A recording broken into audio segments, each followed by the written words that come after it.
Good afternoon বন্ধুরা। আজ তোমাদের সাথে আমি শেয়ার করব কোন মাছগুলি তোমরা সবথেকে কম খরচে বেশি লাভ করতে পারবে, অর্থাৎ কম টাইমে কম ইনভেস্টমেন্টে বেশি লাভজনক যে মাছগুলি রয়েছে সেগুলো সম্পর্কে তোমাদের আজ বলবো। তার আগে তোমাদের একটি প্লান্ট সম্পর্কে বলি। জলের বা মাছের যে প্লান্টগুলো হয় সেগুলো কিন্তু অনেক লাভজনক। এগুলো তোমরা সহজেই উৎপাদন করতে পারো এবং এগুলো মরে না এবং পচেও না। একটু জিরো ইনভেস্টমেন্টে একটু দেখাশোনা যদি করো তাহলে কিন্তু এগুলো থেকেও প্রচুর টাকা ইনকাম করা সম্ভব।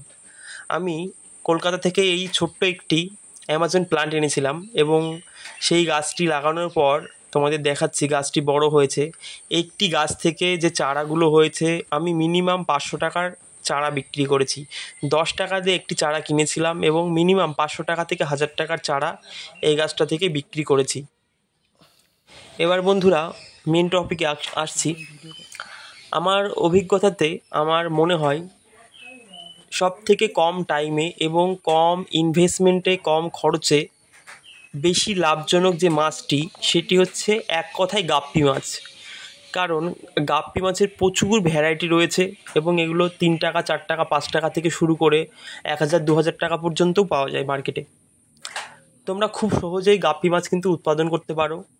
জিরো ইনভেস্ট বলতে গেলে একদম কম পরিমাণে ইনভেস্ট করে তোমরা মাত্র 50টি গাপ্পি থেকে যদি শুরু করো একটি ছোট জায়গার মধ্যে, খুব কম খাবার দিয়ে সামান্য খাবার দিয়ে কিন্তু প্রচুর পরিমাণে বাচ্চা তোলা সম্ভব।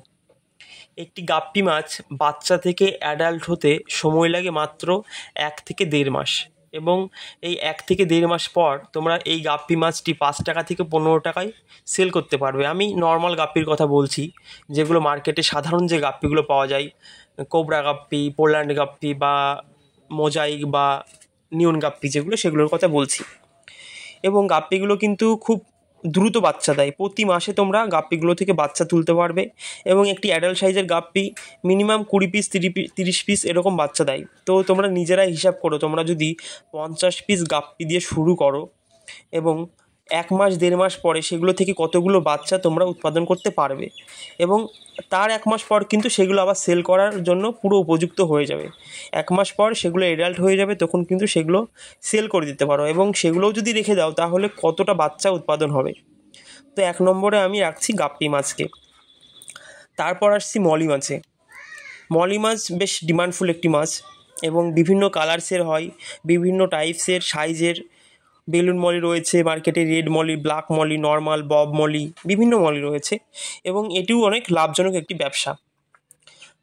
মলি মাছে কিন্তু অল্প পরিমাণ খাবারের খরচ প্রতি মাসে কিন্তু অল্প পরিমাণ খাবার খাইয়ে তোমরা মলি মাছ থেকে এবং প্রচুর পরিমাণে মলি মাছ উৎপাদন করতে পারো। একটি অ্যাডাল্ট সাইজের, এই সাইজের যে মলিগুলো তোমরা দেখতে পাচ্ছ এগুলো ব্রুডার মলি। মলিগুলো কিন্তু বলা হয় একবারে বড় সাইজের ব্রুডার মলি, 40 থেকে 50টা পর্যন্ত তোমরা কিন্তু প্রচুর পরিমাণে বাচ্চা তুলতে পারো। 40 থেকে 50 থেকে 30 থেকে 40 দুবারে বাচ্চা দেয়, তখন হয়তো 20টা 30টা করে বাচ্চা দেয়। এই ধরনের মলিগুলো যেগুলো বড় সাইজের সেগুলো 40 পিস 50 পিস পর্যন্ত বাচ্চা দেয়, পুরো বড় হয়ে যায়। আর মলি মাছ কিন্তু এই মাছটা শুরু করতে পারো এবং দামও কিন্তু ভালো পাওয়া যায়। মেইনটেইন করতে হয়। এই ধরনের মলিগুলো তোমরা 10 টাকা থেকে 20 টাকার মধ্যে মার্কেটে সেল করতে পারবে। প্রচুর পরিমাণে মলি মাছ উৎপাদন করে সেল করতে পারো।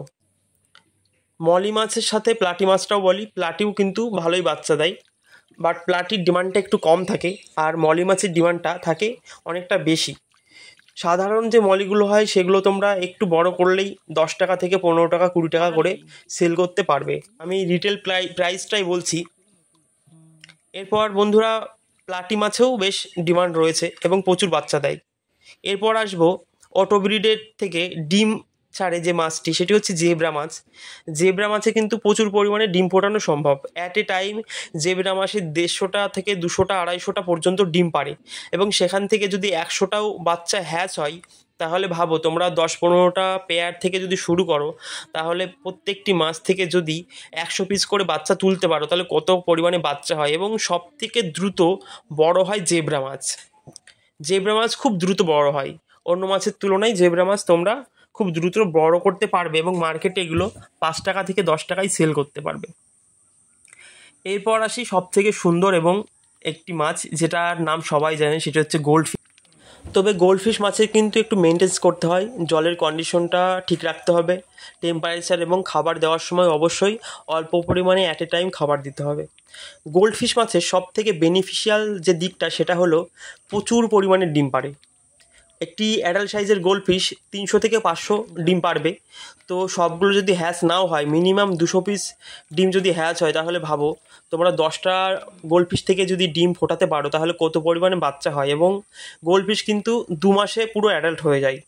2 মাস পর সেই গোল্ডফিশটা তোমরা 10 টাকা থেকে 20 টাকা 30 টাকা সেল করতে পারবে। তাহলে বুঝতেই পারছো গোল্ডফিশ মাছেও প্রচুর লাভ রয়েছে। তবে গোল্ডফিশ মাছ ঠিকমতো মেনটেন্স না করতে পারলে অনেক সময় মারা যায়। তার জন্যে আমি বলবো সবসময় জলের কন্ডিশনটা ঠিক রাখতে। এরপর আসি বন্ধুরা কার্প মাছ। গোল্ডফিশের মতোই অনেকটা কার্প মাছ। কার্প মাছেও কিন্তু প্রচুর পরিমাণে ডিম পাড়ে। তবে কার্প মাছ একটু বড় সাইজের হয়, তার দরুন কিন্তু একটু টাইম লাগে বড় হতে। 3 মাস মতো টাইম লেগে যায় অ্যাডাল্ট হতে। সাধারণ যে কার্প মাছগুলো রয়েছে মার্কেটে, সেগুলো 3 মাস থেকে 3.5 মাস অ্যাডাল্ট হতে টাইম লাগে। সেক্ষেত্রে গোল্ডফিশ 2 মাসেই কিন্তু পুরো অ্যাডাল্ট হয়ে ডিম দিয়ে দেয়। তো কার্প মাছের কথায় যদি আসি, কার্প মাছেও প্রচুর পরিমাণে ডিম দেয়। তবে কার্প মাছের যেটা জল ঘোলা করে অনেকটা, যেহেতু মাছগুলো বড় হয় এবং প্রচুর পরিমাণে খাবার খায়, তাই জলটা ঘোলা করে। তো গোল্ডফিশের পরে আমি এই মাছটাকে তার জন্য রাখছি, কারণ এই মাছগুলো বেশ পরিমাণে খাবার খায় এবং জলটা ঘোলা করে এবং বড় হওয়ার পরে কিন্তু ডিম দেয়। তবে এগুলোরও বেশ ভালো দাম পাওয়া যায় মার্কেটে। তোমরা যদি হ্যাচ করতে পারো, ডিম তুলতে পারো, ডিম তুলে একটু বড় করতে পারো, তাহলে কিন্তু বেশ ভালো লাভজনক হতে পারে।